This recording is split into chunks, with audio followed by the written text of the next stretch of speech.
अगर हमार गीत अच्छा लगी तो रुआ सब सर्वजीत सी ऑफिशियल चैनल के सब्सक्राइब जरूर करब जा। आई एगो गीत के भाव बा। एगो लड़की अपना बड़ बहिन के गाँव गइल बिया और वह सब जानता नहीं जा कि कौनो गांव में कोई के घरे अगर साली आ जाली, देखे में सुंदर होखस, चुलबुली होखस, झकास होखस, तो फिर का पूछे के बा। गांव के जितना नौजवान बूढ़ सब के हु मजा लिहल चाहेला लोग। उ लड़की परेशान होकर के अपना बहिन से का कहतिया। आई गीत के भाव बा, सुनल जाओ। कि पाहुन संग गाँव बिठा दे,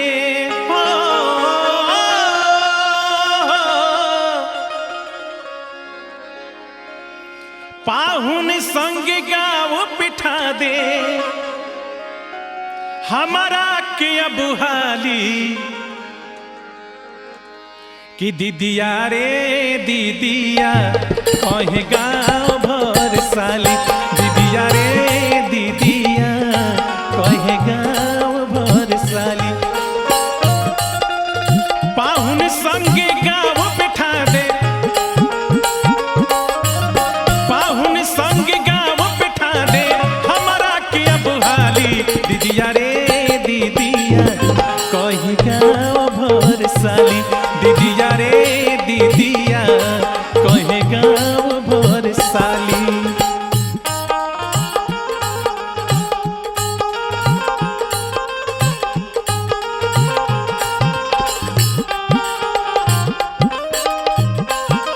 क्या बात है जियो बाग।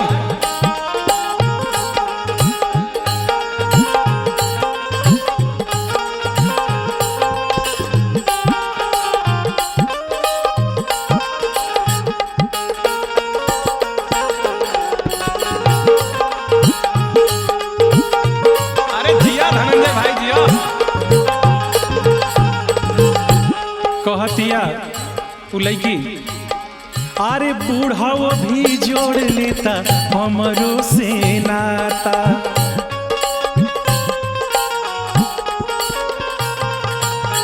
काहे खातिर ही तई में यही हो दादा।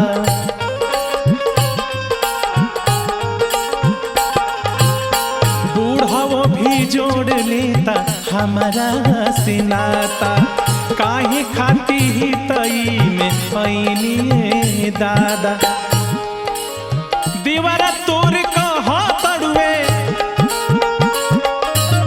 दीवारा तोर कहा तड़ुए, पानी जा घर वाली दीदिया रे दीदिया कहे गाँव भर साली, दीदिया रे दीदिया कहे गाँव भर साली।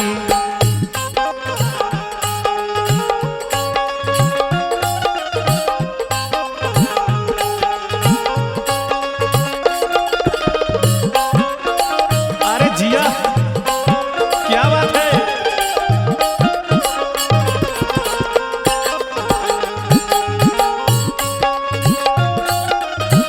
अरे जिया से जिया।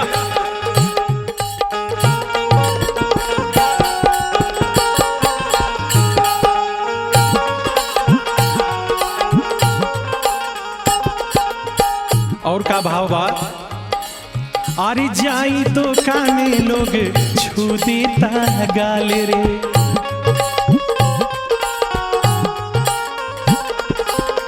रहबू की जैबू लोग करता सवाल रे।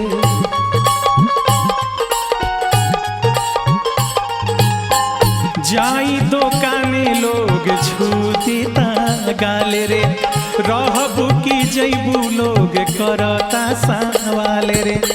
केहू कहे माखन हमके, केहू कहे माखन हमके, केहू कहे छाली दीदिया रे दीदिया कहे गाँव भर साली, दीदिया रे दीदिया कहे गाँव भर साली। पाहुन संग गाँव बिठा दे,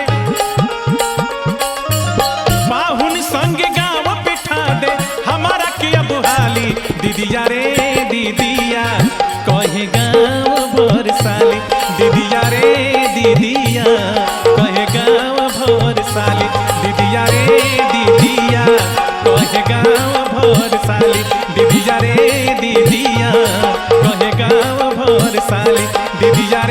दीदिया